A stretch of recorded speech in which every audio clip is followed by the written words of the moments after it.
All right, so we are going to talk today about exponential growth and decay, which is essentially like we've been talking about exponential functions, which are models of functions that have a common ratio. Explain to me what a common ratio is again. They all run into each other, like That what? They all run into each other, like they're all. Like, Okay. I don't know. Micah? It's the number, the second number divided by the first one. The second divided by the first in the which coordinate? The x or the y's? So we care about the y's, right? We're looking at the y's, and it's either going to be done by what kind of math? Division or multiplication.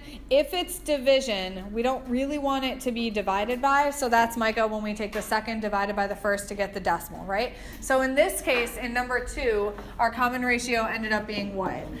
Good. The common ratio was 2 because to get from 10 to 20, 20 to 40, and 40 to 80, you multiply by 2. Good.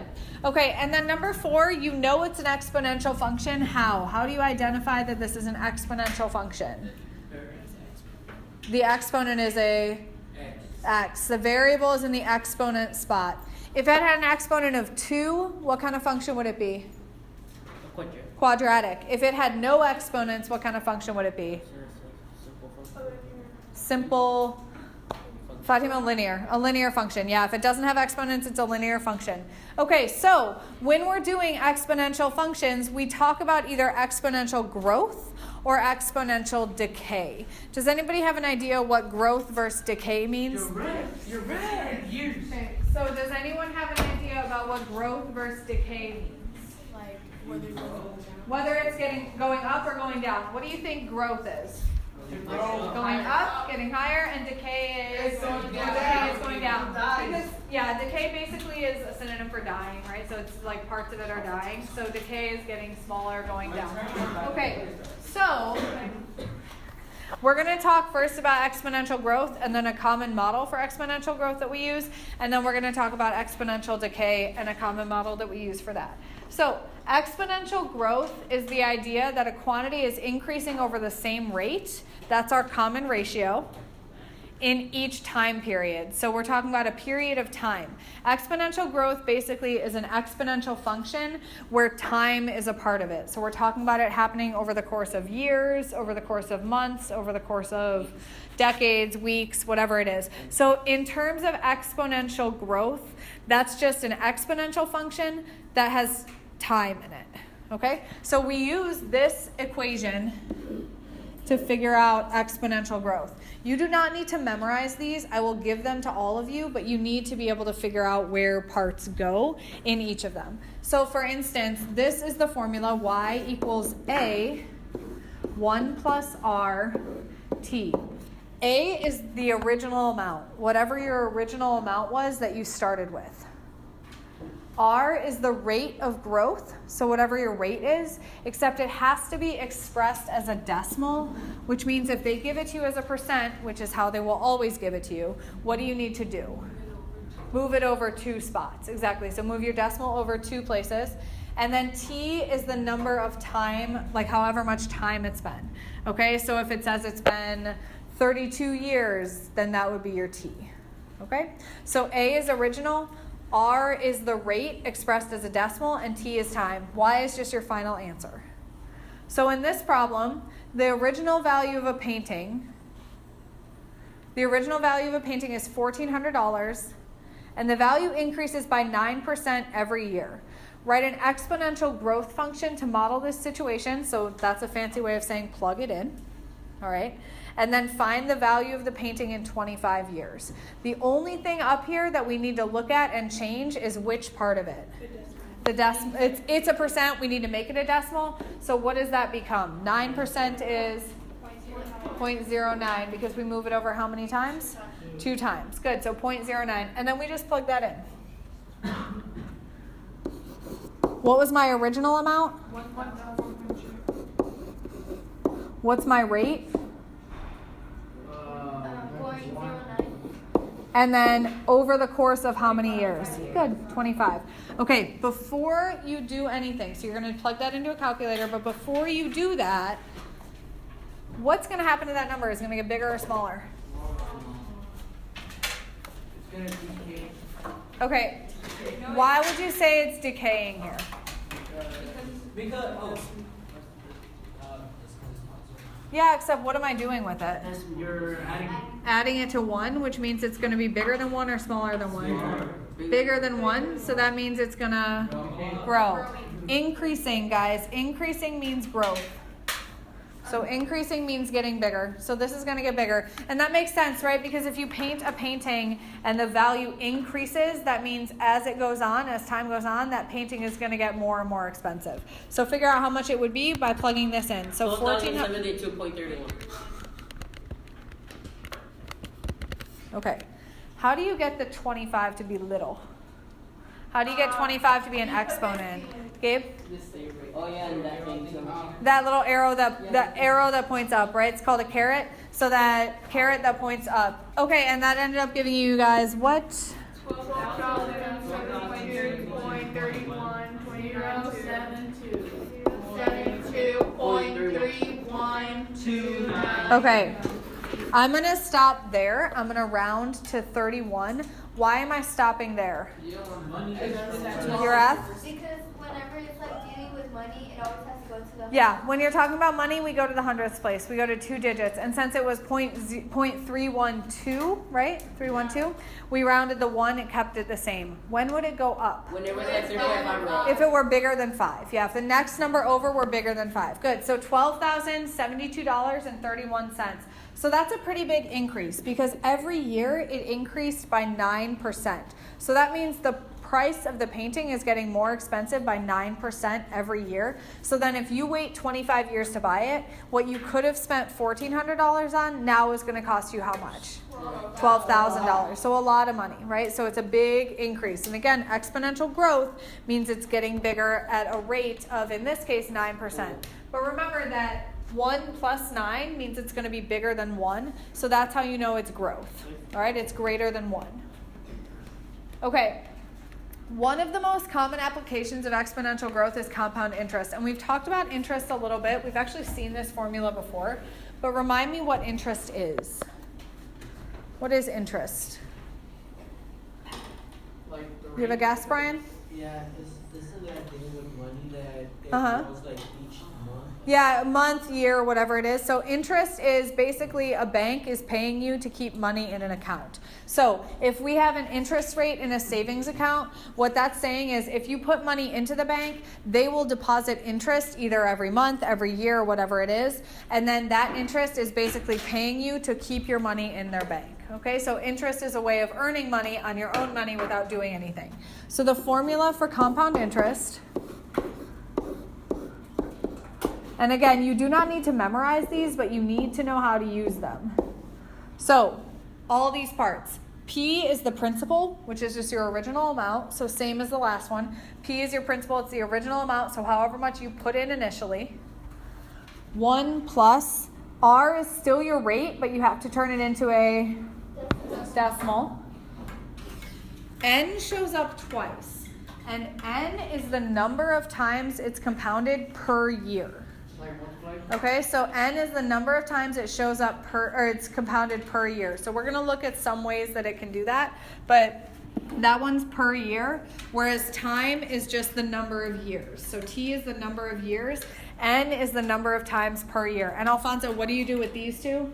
Multiply them. How do you know that? Because it's like you said, it's like the per year. Yeah, so when you hear per, you know it's multiply. Also, when they're right next to each other, it's multiply. It's an invisible dot. Okay? All right, so there are a couple different words that you're going to see that'll basically tell you what your N is. So if you see these words,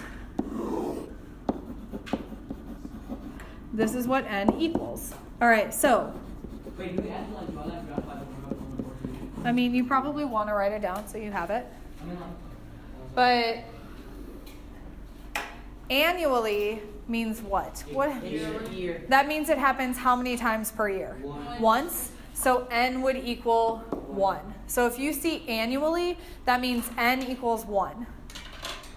All right? If you see monthly, why 12? Because there are 12 months in a year. What do we by decades? It wouldn't. It's per year. So decades is every 10 years. You couldn't do that. It'd be 0.1, but you wouldn't ever see that really. All right. What about if it were weekly? 7. Why is it 52? Because you have 52 weeks in a year. There's 52 weeks in a year. Days Okay. is 365.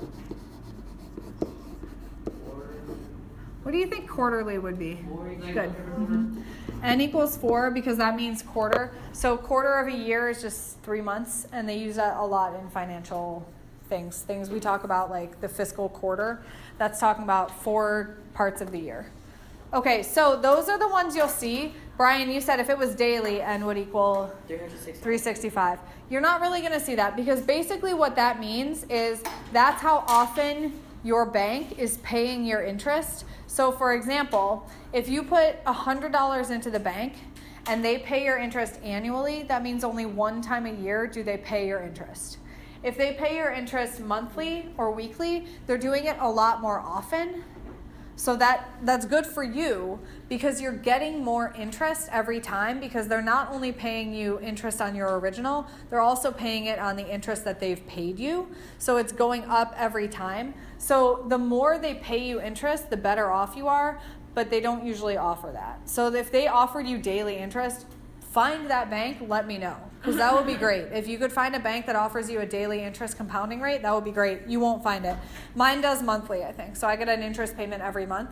Checking accounts have really low interest rates. I think mine is like 0.1%. So it's like I make maybe 12 cents a year on interest in my checking account. And it's not just good, like I don't have a ton of money in my checking account, but they don't give you very much for checking accounts because they don't make much money by having your money in those. Savings accounts you get a little bit more because the bank uses those to give loans to other people. So that's why they want people to put their money in savings accounts. Gabe? So basically, I have a savings account. Yeah. Are they paying me right now? Yeah. You're just sitting there making money. And it's not a lot, right? Like I think my savings account is like 1% is that's a good interest rate. But exactly. It's like you could either keep your money in your sock drawer making none, or you could put it in a bank, and then even if you make 5 cents, it's still 5 cents more than you had if you left it in your sock drawer. So interest is a good thing when it comes to bank accounts. Somebody else said. You were going to say something?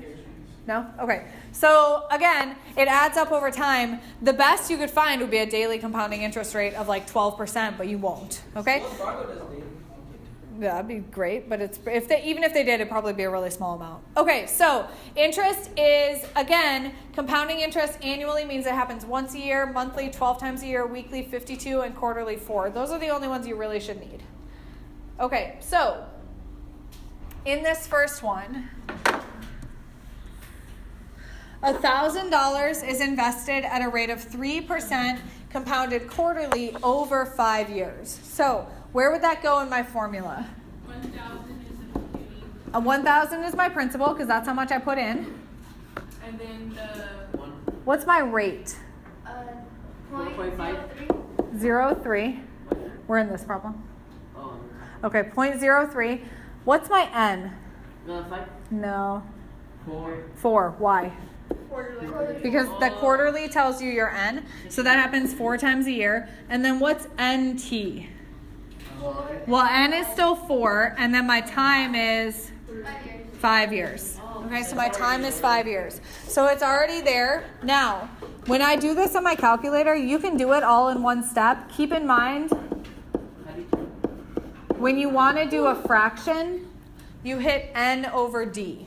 So in that, like parentheses, when you do 1,000, parentheses 1 plus, then hit N over D, and it should give you the boxes as long as you're in math print mode. Gabe? How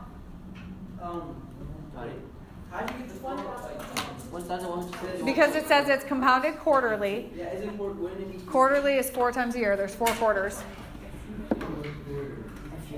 I got a negative. I got 1,100. Definitely not a negative exponent. Let me see. 1,161.20.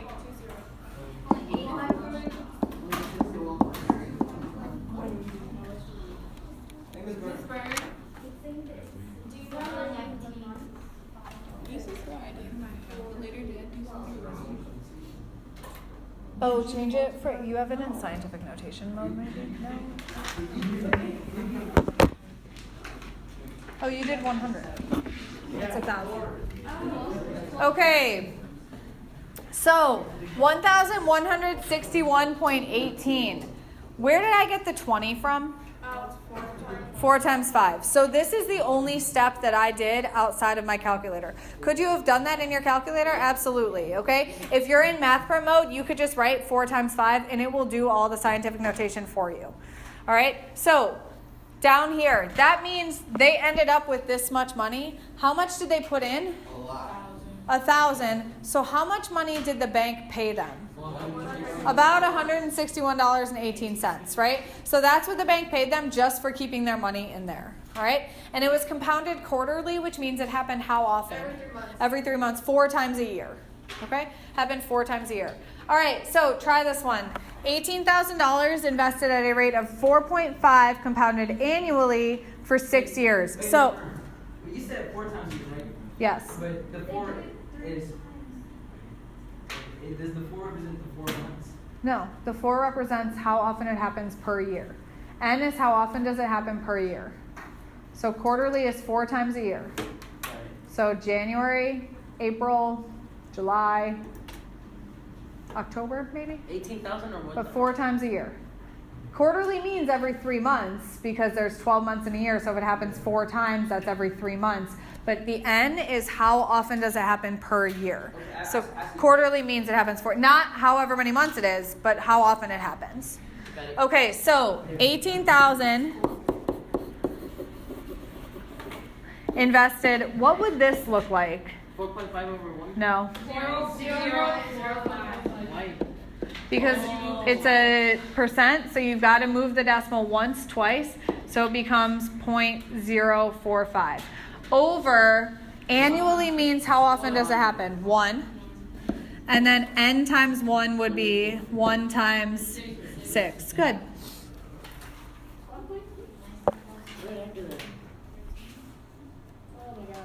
It should be bigger than that. 23,400. Yeah.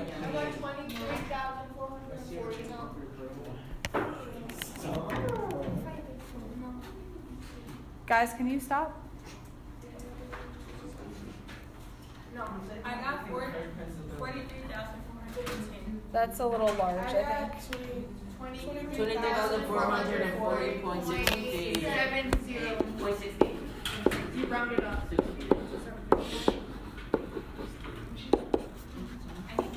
All right, so it should be 23,440.68. Let me see what we did.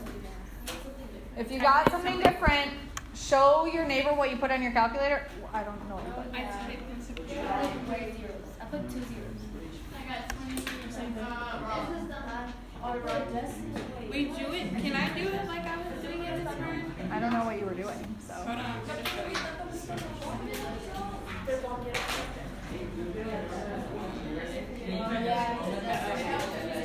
It goes all that.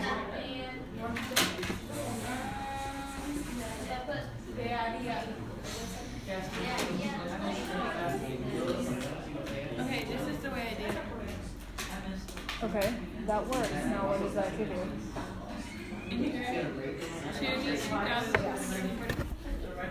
So you did something differently the first time. Okay, so $23,440.18.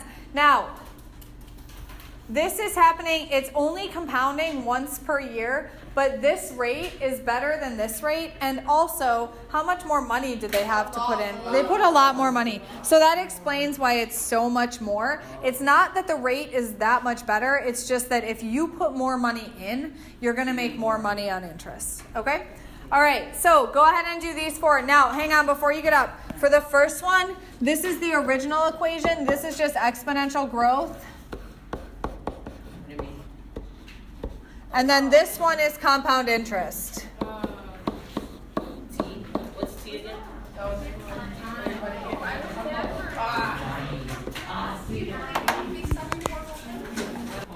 So if exponential growth means that we're talking about values that are increasing, we said exponential decay means what? It's going down. It's going down. So the exponential decay function is y equals a 1 minus r t. So what's the only difference? It's a minus instead of a plus, which makes sense because you are getting smaller. It's decreasing. Good. So you would plug in all the same stuff. Y is going to be your answer. A is going to be your original value. R is your rate, but again, R has to be written as a decimal. It is a percent. They'll give it to you as a percent, turn it to a decimal. And then the T is how long it has been time-wise. Gabe? So this is basically when you ask for a moment type? Not necessarily. Exponential decay, I guess kind of. You could think of it that way. But that would be more of like an interest rate. That's more of a simple interest problem, which you still think of in terms of like growth. It's just backwards growth. That's an interesting question. They don't usually use exponential decay to talk about like paying interest. We usually use it in terms of like half-life, which we'll talk about in a second. Okay, so or like the example problem they have here. Like remember the prairie dog problem we did a couple days ago? Yeah. That would be an exponential decay problem because the population is going down. Okay? So the population of this town is decreasing at a rate of 1% per year. In the year 2000, there were 1,300 people. Write an exponential decay function, again, that just means plug it into the formula, to model this situation and find the population in 2008. So what's my original population? 1,000. Okay. And then what's my rate? 0.01. Minus point. And then my time is what? 2,000. No, wait. Brian, why is it 8 and not 2008? Subtract 2000 and... Good. When did the experiment start? 2000. 2000. When did it end? 2008. So how long had it been? 8 years. 8 What if years. it was like from 2010 to 2008? Well, you can't go backwards. Oh, it's not going to happen then? You can't be like, the population was in 2010 was this, how much did it decay by 2008? Because you're talking about like in the future. Oh. Yeah. If it were that way, then your starting year would be 2008, not 2010.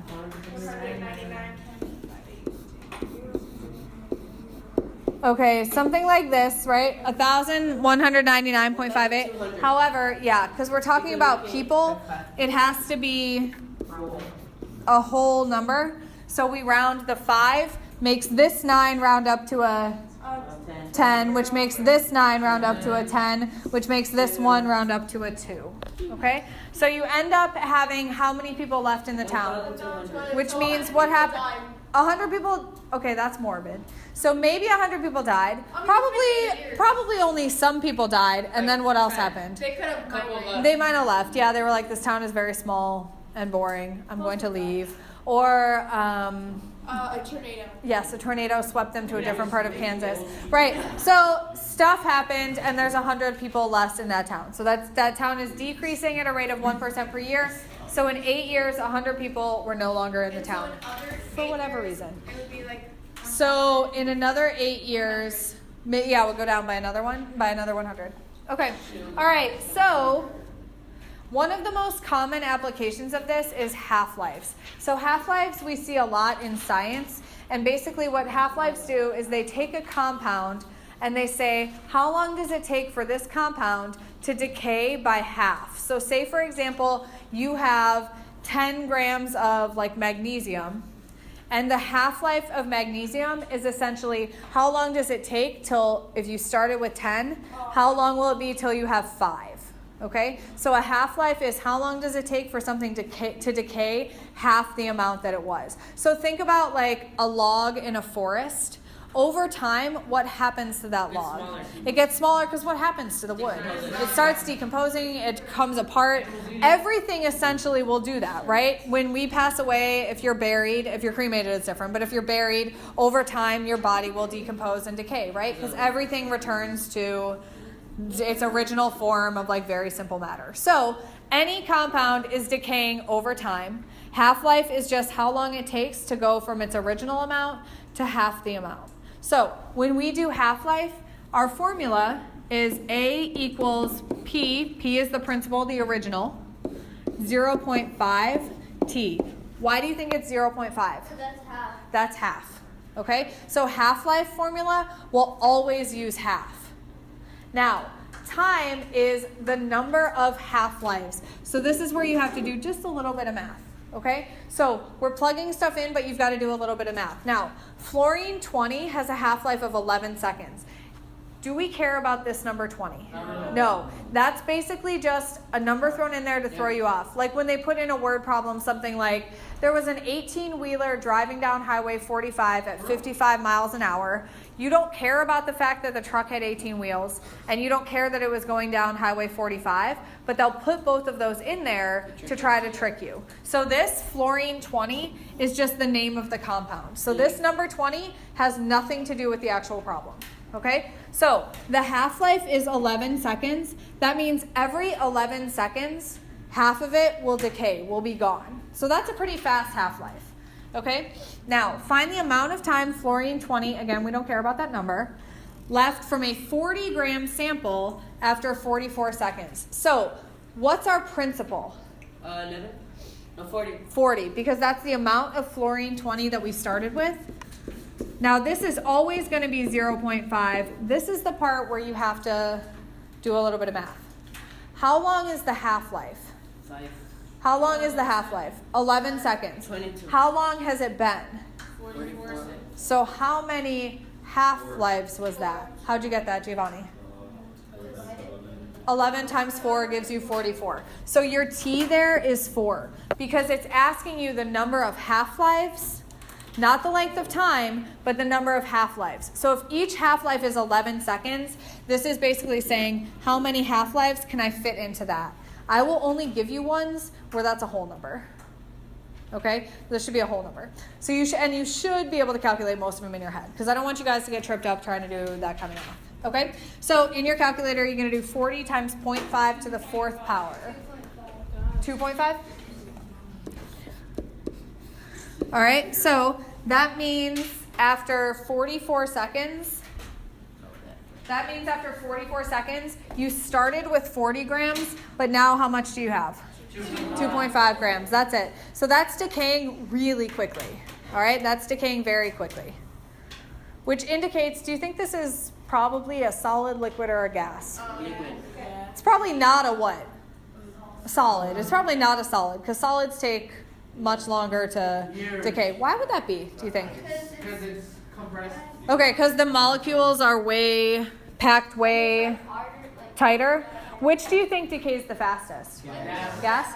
All right, I have no idea. I made all that up. So you guys are probably right, but that just sounds good, right? I would think in general, because gas, the molecules are what? They're held together really loosely, right? So it makes sense that they would decay faster because they can lose their hold on each other. All right. Whereas solids, something like metal, if you leave a metal block outside, that's probably still going to be there in 10 years, right? But if you go outside and you empty a helium balloon in 2 seconds, do you think there's any helium left? Probably not, right? Okay.